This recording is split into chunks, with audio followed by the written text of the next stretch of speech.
Meil on siis praegu siin Katre ja Tiivi. Katre ja Tiivi lõpetasid just hingamisseanssi ja ega neilt ei tohigi väga palju küsimusi küsida, aga ma küsin, et kuidas praegu tunne on, et mis tunne on? Sa käskisid küsida normaalseid küsimusi, ma proovisin kõige lihtsama küsida, mis ma suutsin.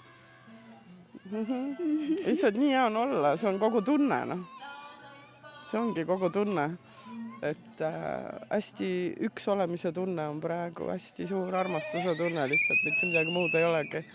Suurepärane, tundub, et ka väikesed lapsed tuleb meil panna hingama, seepärast, et ühel on armastuse vajadus, jooksis karjudes siit mööda. Tema lihtsalt elab välja praegu. Tiivi, aga sina? Täpselt sama. Seda ei saa nagu sõnadesse pannagi. Sõnad on liiga väiksed selle jaoks, mis see kogemus, mis see tunne ise on praegu. Lihtsalt elust pilves. Jah, elust pilves.